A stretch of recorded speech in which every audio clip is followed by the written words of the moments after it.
All right, so boom, if you are unaware, let me catch you up to speed. Evidently, Teddy Bridgewater, former NFL quarterback, buckle up, Teddy. Buckle up, Teddy. Just got suspended from coaching Miami Northwestern High School for providing impermissible benefits to his players. Keep in mind, he led them to a state championship, Class 3A state championship last year, then came off his couch to go back up Jared Goff for the Detroit Lions going into their postseason run last year as well. But he got suspended from coaching for giving back to his players. They don't know what the fuck they're doing. Miami-Dade County Public Schools breaking the silence about suspending former Dolphins quarterback Teddy Bridgewater. Bridgewater had been coaching at his alma mater, Miami Northwestern Senior High. He solicited donations to help cover the football players' costs for travel, meals, and treatment. He said he paid for those things himself last season, but asked for help covering the costs this season. In a statement to CBS News Miami, the district said in part, quote, "While we recognize the community's passion for supporting student athletes and the contributions to the school's recent athletic success, MDCPS holds all programs to the highest standards of integrity and compliance. The Florida High School Athletic Association has clear guidelines regarding impermissible benefits, and we are committed to upholding those standards across all our athletic programs. The district is cooperating fully with the FHSAA to ensure all policies and procedures are being followed," end quote. Bridgewater says he self-reported the payments. He said he remains committed to helping his alma mater. First and foremost, let's address the elephant in the room. Teddy Bridgewater never was an employee at Miami Northwestern. He did all of this as a volunteer. Came in to be the head coach, not even receiving a check from the doggone program, putting blood, sweat, tears into making sure this team is able to go and excel. Went 12-2, won a championship, and made sure the players were well taken care of, ranging from Uber rides to meals, making sure that the field was adequate for the players to go and play. And this man is getting suspended? How you gonna suspend somebody who don't even work for you? That's the same as having a situation where, let's say, one of the players' parents just so happens to have a background in football or whatever, or the coaching staff just so happen to like him, so they bring him into, the coaching staff. They give mans, a headset. They out there doing everything they can, volunteering, because we've all been in high school. For those of you who've played high school sports, there's always somebody on the coaching staff who ain't actually employed by the school. My JV high school football coach ain't even worked at the school. He worked at a whole other school. He was essentially an op for all intents and purposes, but he was helping coach us, right? So let's just say you happen to have a parent of somebody on the team, just go and do everything they can to go and help. But for whatever reason, because the school start hating, we gonna suspend that dude. I thought it was about the kids. This makes no sense. Let's go and break this down. And here we go. And now, a word from our sponsor. All right, so boom, it's a skincare summer, and I know all of us aren't doing a 10-step skincare routine. However, we can all agree your skin deserves much more than just a regular traditional rinse, and Manscaped has officially thrown their name in the hat. Let me introduce you to the Skin Ultra Advanced Kit. This 3-step routine is done in under 5 minutes so that you're ready to face the day, including the Face Buffer Pro, the electric face scrubber, exfoliating face wash, brightening vitamin C serum, and a hydrating moisturizer. The process is incredibly simple. First, you apply the exfoliating face wash to your face by way of your hand or with the electric face scrubber. I prefer the face scrubber. I haven't washed my face with my hands in weeks. It's gentle but effective, perfect if you've got dry patches, post-gym grime, or just want that smooth and clean finish. Next, you apply the brightening serum that has a triple vitamin C complex to fight dullness, fade uneven tone, and even calm that irritated post-shave skin. And then finally, you follow it up with a hydrating moisturizer. This stuff is light, fast absorbing, and is packed with shea butter. It locks in hydration without that greasy feel. This kit has everything you need to exfoliate, brighten, and moisturize your face, all in one sleek box. And to make matters even better, they're throwing in 2 free gifts: a 3-pack of lip balm and the Shed 2.0 toiletry bag underneath the kit when you order. So what are you waiting for? Make sure your skin looks its absolute best, not only this summer, but every season moving forward, by clicking the link in my description and heading over to manscaped.com/chisel and get your Skin Ultra Advanced Kit right now for 15% off only at Manscaped. That's manscaped.com/chisel. 15% off your next order of the Skin Ultra Advanced Kit. your skin will thank you.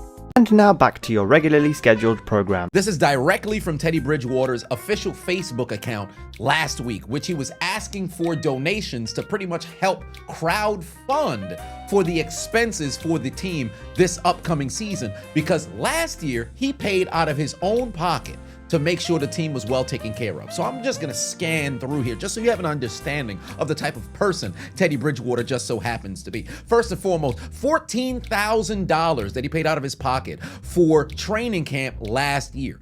4 nights, 3 hot meals a day from local businesses in the area. Secondly, $9,500 to purchase pride sets for the players so that they can look like a team. $300 a week to make sure the field is painted with lines and numbers so the players can know how to line up and how to execute. Anybody who's ever played football at the high school level, if you happen to play on a shitty field, whether it had been grass, if it happened to be turf and it was sitting, I'm sorry about that. Whoever the hell installed that was terrible. But you already know, for those who are learning the game in real time, if you don't know the down and distance, you're gonna have a terrible time come game day. Furthermore, it's gonna be very difficult to understand your alignment, your assignment, and above all else, your responsibility if you can't even get the spacing right because the lines are all over the place. A number of us have played at shitty high school fields where the hash marks are completely off. So the alignment from where you're accustomed to being set, the spacing makes no sense. So then you're completely out of position straight out the gate and you gotta play your way into position. But let's move forward. It also cost them $1,300 a week to have recovery trucks to come and service the players the day before the game.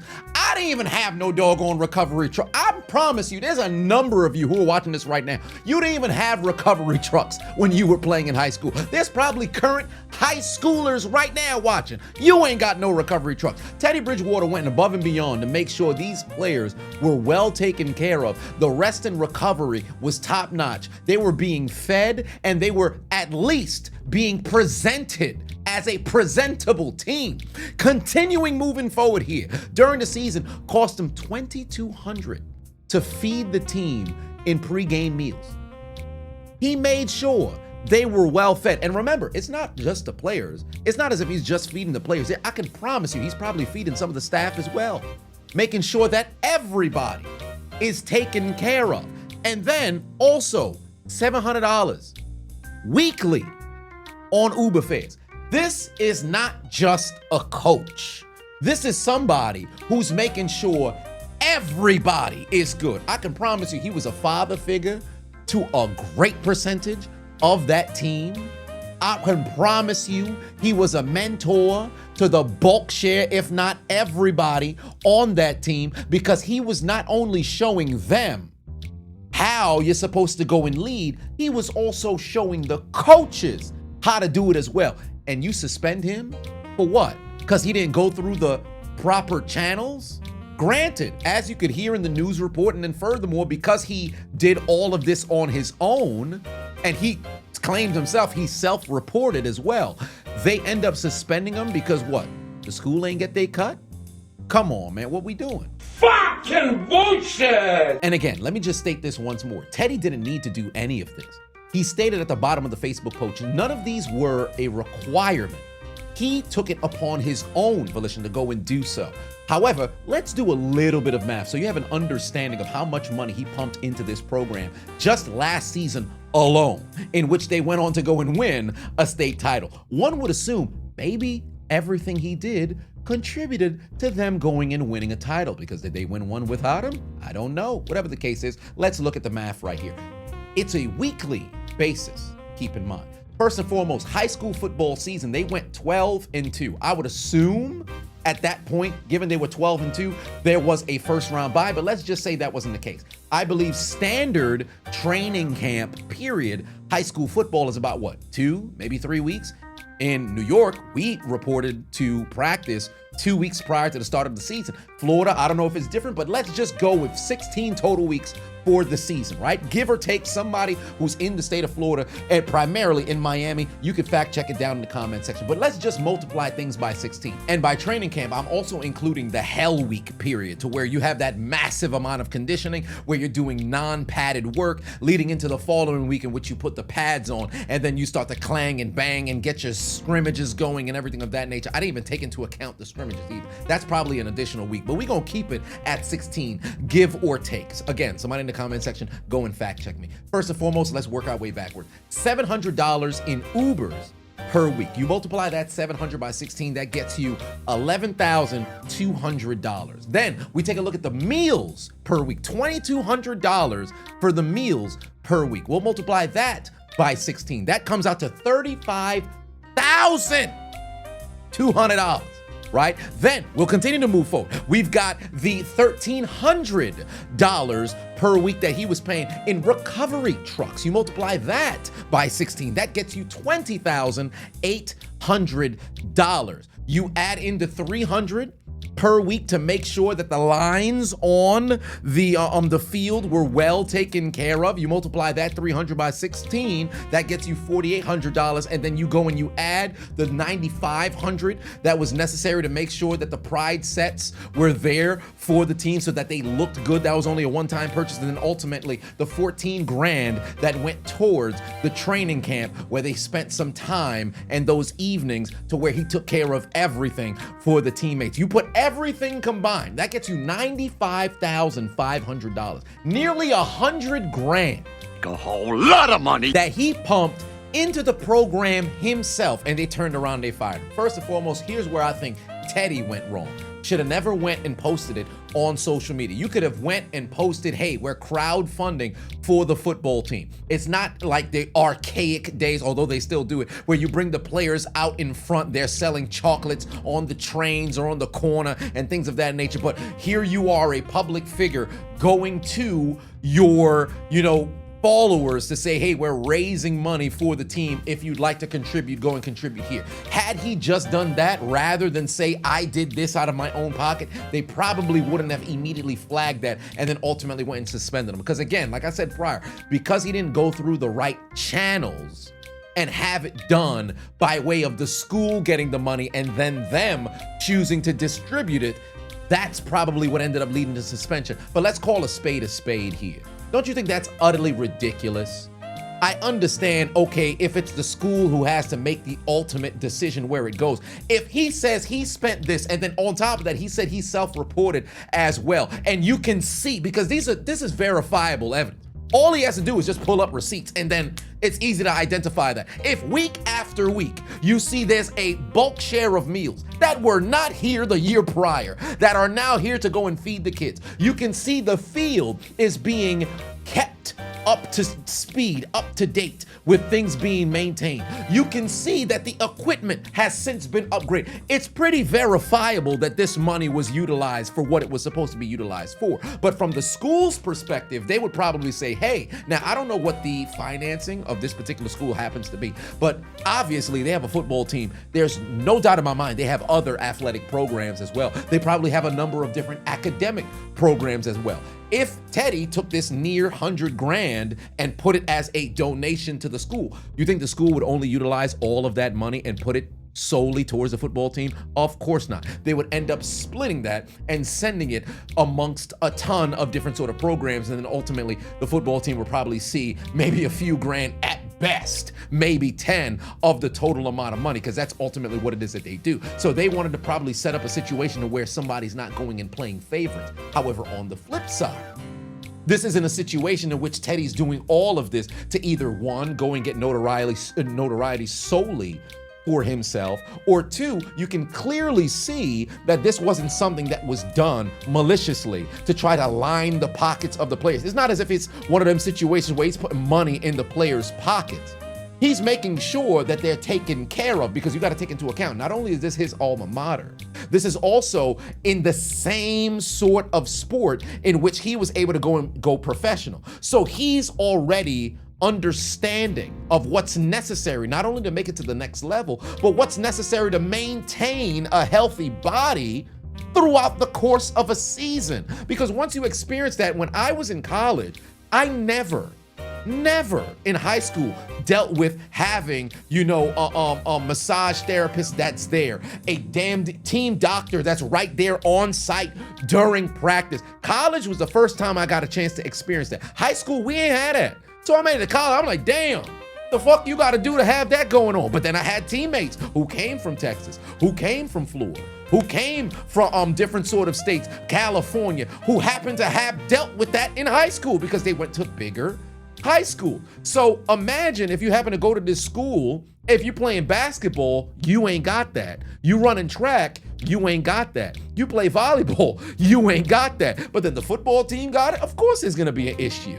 But on Teddy's case, what do you expect him to do if he wants the best for the players and he's trying to go and provide that? I don't give a fuck. Is exactly what the school board must have said the moment that they saw, oh, he paid nearly $100,000 to make sure that the team is taken care of. But let me tell you something right now. Suspending Teddy Bridgewater does what exactly for the program? Because the only people who really get hurt in this situation is the students. Because guess what? Let's just say you happen to be a sophomore or a junior. Graduating seniors, you just essentially had the best year of your high school career and you're off to college. But if you happen to be a sophomore or a junior, and now the experience of playing, the resources you had access to has since elevated for one season, and now all of a sudden you're falling essentially off of a cliff because of the meals that you're going to be consuming, the R&R between and after games, in between practices, that's not going to be there for you. The uniformity of the damn clothing, if everybody's going to be in sync with how it is that you're showing up. It is almost like a Coach Carter situation, in my opinion. It's very, very, you can compare it to the movie. You really need to consider the message that you're sending these boys. But in reverse, or I should say in a different context, because in the movie, it was pretty much the town and everybody wanted to see the team play, didn't really care about academics. In this case, Teddy Bridgewater just trying to help out the team, but then the school only cares about him going through the proper channels. But you get what it is that I'm trying to say.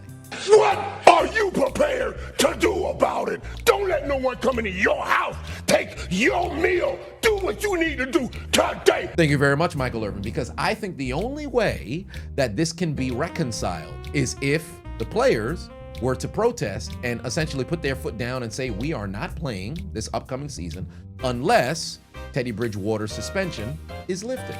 Because for all intents and purposes, he did this with the best for the players in mind. And they could possibly have the school board and Teddy Bridgewater have a conversation and they come to a conclusion to what's the best method moving forward. Teddy will ultimately go and take the proper channels. And not to say that he's going to receive some sort of slap on the wrist or something of that nature, but for all intents and purposes, because you have verifiable evidence as to what the money was utilized for. He has all of the reports, got all of the receipts.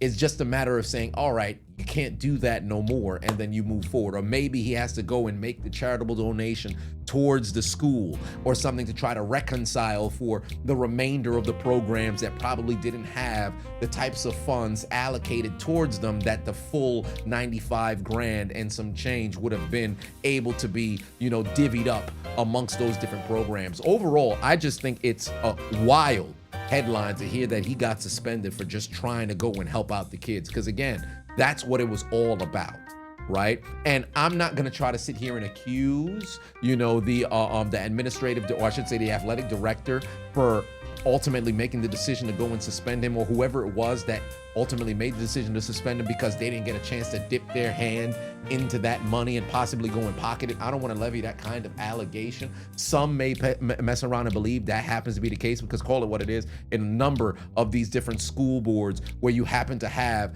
these big time money alumni who make these huge charitable donations, somebody mess around and skim off the top. But I'm not going to levy that kind of allegation. I just think it's a situation to where it was like, all right, you have rules, you have regulations. He didn't necessarily abide by it, so we got to get him up out of there. But then you got to take into account what was the purpose behind what it was that he was doing. This ain't no Bishop Sycamore kind of situation.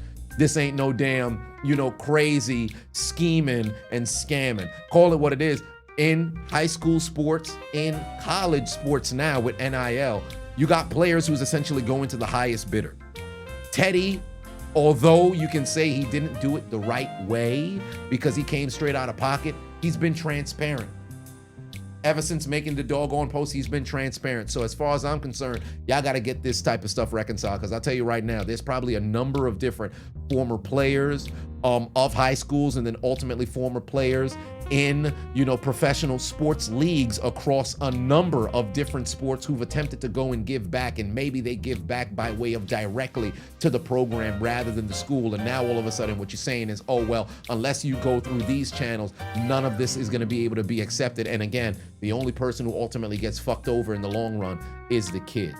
So do what's right by the kids, reinstate Teddy Bridgewater, and let him go and coach these children, because last year was the best year of their lives, and I would hate to have a situation where this is now the precedent that is set, because it's gonna suck for a number of different kids outside of just the state of Florida, around the country, who happen to get this kind of treatment. Because I best believe if they were able to come down on Teddy like this, they probably gonna go grab the flashlight and they fixing to go and spread it around these different organizations in these bigger states like a Texas, like a California. Maybe they may even go down to Louisiana, different places to where Georgia, where football is prevalent, and they're gonna do everything in their power to make sure, well, we didn't get our taste of the money, so we about to shut everything down. So let me know in the comment section what you guys think about this entire situation. Personally, I think they should go and reinstate Teddy. Y'all let me know in the comments what y'all think.